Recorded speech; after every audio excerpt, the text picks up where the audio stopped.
Attitudes इसमें help करते हैं। कैसे हेल्प करते हैं? पहला फायदा, ये आपको अवांछित सूचनाओं से बचाते हैं। जैसे मैं आपको एग्जांपल दे रहा था,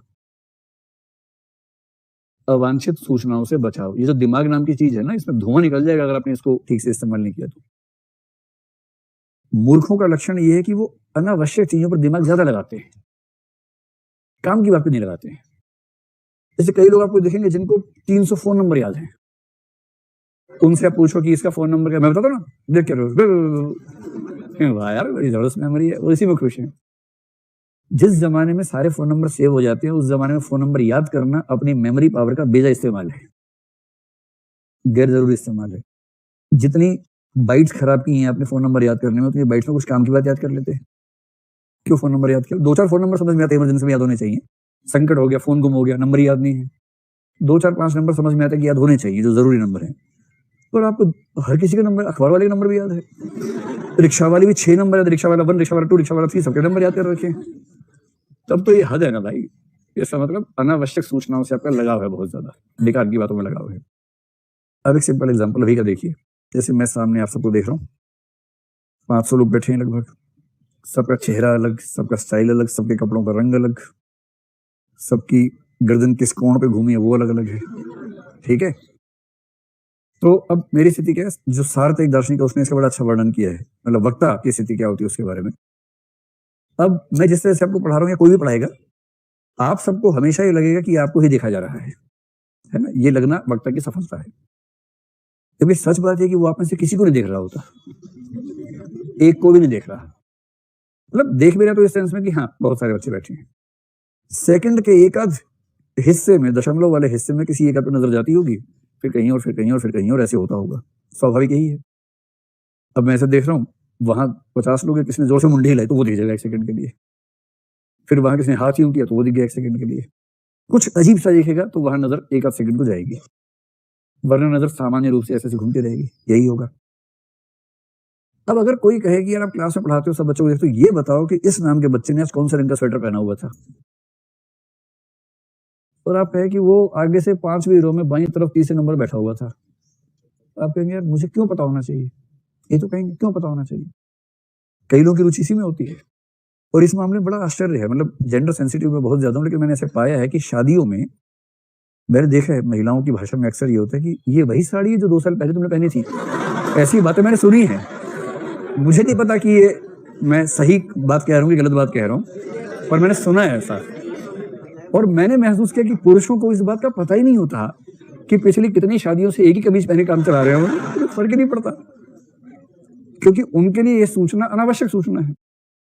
और महिलाओं की शायद मजबूरी है, क्योंकि उनके लिए, मैंने कहा था ना एक बार कि सौंदर्य उनके लिए एक मजबूरी का मामला ज्यादा है, शायद इस वजह से उस पर फोकस इतना ज्यादा है। वो हमेशा सिस्टमेटिक प्रोसेसिंग में रहती है कि साड़ी, अरे रिपीट कर दी तूने तो 6 साल पहले ही पहनी थी एक बार तुमने, फिर। और आदमी कह रहा है 6 साल नहीं, 6 साल से रोज पहनता हूं भाई, तुम 6 साल बाद आए हो, मैं तो रोज क्या है। कौन सी सूचना आवश्यक है, कौन सी अनावश्यक? अब जैसे ये मेरे लिए क्यों आवश्यक होना चाहिए कि आप में से कौन कहाँ बैठता है, किसके साथ बैठता है, किस रंग के कपड़े पसंद है, टोपी लगाता है कि नहीं लगाता है, चश्मा लगाता है कि नहीं, मुझे मेनू की, मुझे क्या मतलब इस बात से।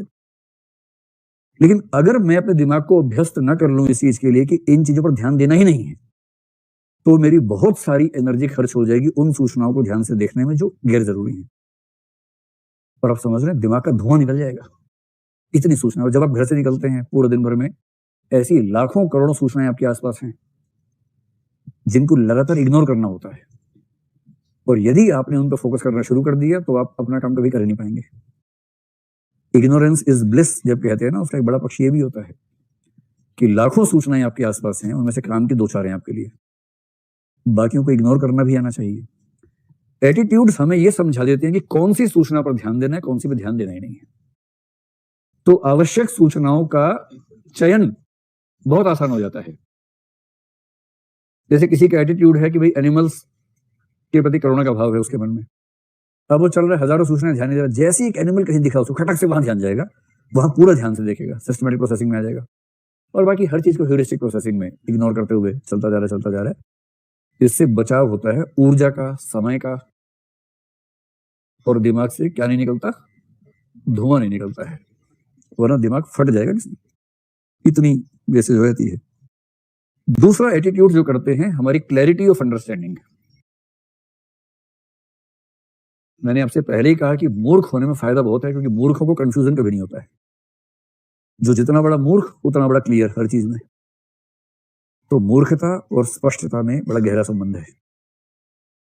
और थोड़ा बहुत मूर्ख होने का फायदा भी है, बहुत समझदार होना ठीक भी नहीं है। आपको हर चीज में कंफ्यूजन हो तो जिएंगे कैसे भाई? थोड़ी क्लैरिटी होनी चाहिए। जैसे राष्ट्र का मामला है, आपने फिर से कहा राष्ट्र के बारे में कोई बात नहीं होगी, राष्ट्र प्रेम से बड़ा कोई मूल्य नहीं है, बात खत्म। क्लैरिटी है ना भाई? सारी बात ठीक है, हिंदुस्तान पाकिस्तान सब ठीक है, किंतु हिंदू हिंदू होता है, बस। ये जो क्लैरिटी है इसका अपना सुख है। तो जिस जिस बिंदु पर आपकी एटीट्यूड स्पष्ट है उस बिंदु पर आपकी क्लैरिटी है, आपको तथ्य विचार बहुत प्रभावित नहीं करते, और ये फायदा आपको सामान्य जीवन में आपका कॉग्निशन का एस्पेक्ट थोड़ा सा सेफ रहता है, सुटेबल रहता है। अंतिम बात है shortcuts. Shortcuts for decision making, निर्णय की प्रक्रिया में आसानी या छोटे रास्ते, डिसीजन मेकिंग। ये बेसिकली क्या लिखा हुआ है? ये वाला, ये लिखा हुआ है सिंधु घाटी की लिपि में, अंडरस्टैंडिंग, क्लैरिटी ऑफ अंडरस्टैंडिंग, समझने की स्पष्टता। ठीक है। तीसरा शॉर्टकट फॉर डिसीजन मेकिंग। और शॉर्टकट फॉर डिसीजन मेकिंग दरअसल यही चीज होती है, ह्यूरिस्टिक थिंकिंग प्रोसेस या ह्यूरिस्टिक प्रोसेसिंग। यही चीज है। जिसके पास शॉर्टकट्स हैं उसका जीवन आसान है, और एटीट्यूड क्या करते हैं? शॉर्टकट्स दे देते हैं।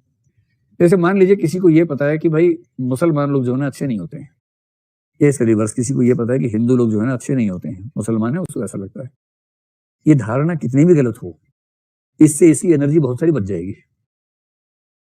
कि आपको कॉलेज में पढ़ रहे थे, कोई व्यक्ति पसंद आया, आपने उससे पूछा भाई तुम्हारा नाम क्या है, उसने कहा तौसीफ अहमद, आपने कहा चलो फिर बाय बाय। एकदम क्लैरिटी है कि जैसे ही नाम मुसलमान का है उससे आगे बात बढ़ानी ही नहीं, कितना ही अच्छा हो। So clear. और शबाना ने पूछा किसी से तुम्हारा नाम क्या है, उसने कहा पंडित संजीव शर्मा। चलो शर्मा मत, आगे जाओ, बात नहीं होगी, निकाह नहीं हो सकता आपका हमारा, क्योंकि उसको क्लैरिटी है कि मुसलमान से ही निकाह करेंगे, हिंदू से नहीं करेंगे। तो अच्छा हो चाहे बुरा हो, किंतु क्या होता है? शॉर्टकट्स डिसीजन मेकिंग है। फैसला हो गया तुरंत, वरना 6 महीने घिसटते उसके बाद फैसला करते, तुरंत फैसला हो गया। और शॉर्टकट्स होते कौन से हैं?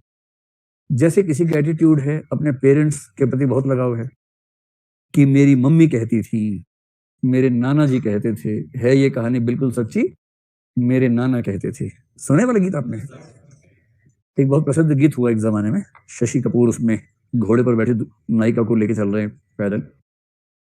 एक था गुल और एक थी बुलबुल, दोनों चमन में रहते थे, है ये कहानी बिल्कुल सच्ची, कहानी नहीं है ये कहानी बिल्कुल सच्ची, मेरे नाना कहते थे। नाना कहते थे, नाना ने कहा तो सच्ची है ही ना भाई, फिर कैसे झूठी हो गई? तो क्योंकि मेरे नाना कहते थे इसलिए है ये कहानी बिल्कुल सच्ची। अगर आपको किसी ऐसे व्यक्ति भरोसा हो ना कि अरे यार उसने कहा है, नहीं नहीं पापा ने कहा, अरे पापा ने कहा, बात खत्म। पापा कहेंगे नस काटो बेटा, नस काट देंगे हम, लेकिन पापा ने कहा है। इससे क्या होगा? शॉर्टकट मिलेगा, और आपका कॉग्निटिव बेनिफिट सिर्फ इतना है, अनावश्यक सूचनाओं पर ध्यान नहीं जाता है, फैसले जल्दी होते हैं, दिमाग में कंफ्यूजन नहीं होता है। और आम आदमी को इतना ही चाहिए। जो ज्ञानी महात्मा लोग होते हैं ना, उनकी बात अलग है। आम आदमी को इतना ही चाहिए कि दिमाग में कंफ्यूजन ना हो, सीधे सीधे बातें पता हो। भगवान जी हैं, बात खत्म। हाँ है भगवान जी। कौन भगवान जी? हनुमान जी भगवान जी। हाँ ठीक है, फाइनल है, हनुमान जी भगवान जी है। उनसे ये नहीं पूछना कि फिर राम जी क्या है, अरे यार इतना मत पूछो, राम जी भी भगवान जी हैं। अच्छा फिर दोनों में संबंध क्या? दो भगवान हो गए तो? अरे यार छोड़ो ना ये सब बात, ये भगवान लोग आपस में देख लेंगे। हमारा काम इतना ही है कि मंगलवार को हनुमान जी की पूजा करनी है, और राम जी का किसी भी दिन चल जाएगा, हमें तो सिर्फ इतना पता है। सोमवार शिव जी का क्यों है? भगवान के 7 दिन का नहीं होते? अरे यार दिमाग मत लगाओ। शिव जी का सोमवार होता है, शास्त्रों में कहा है, बात खत्म। लिखा है ना गीता में? नहीं लिखा है? अरे लिखा है, बात खत्म करो यार। कब से सुन रहा हूँ गीता में लिखा है, पढ़ी थोड़ा ना गीता मैंने, लिखा है गीता में बस। ये है शॉर्टकट्स, इनसे जिंदगी हो जाती है बहुत खूबसूरत, बहुत आसान। इसको एंजॉय कीजिए। जिसको बोलते हैं आपकी भाषा में चिल मारो यार। चिल मारने का काम सबसे पहले कौन करता है? एटीट्यूड, संज्ञानात्मक फंक्शन। इफेक्ट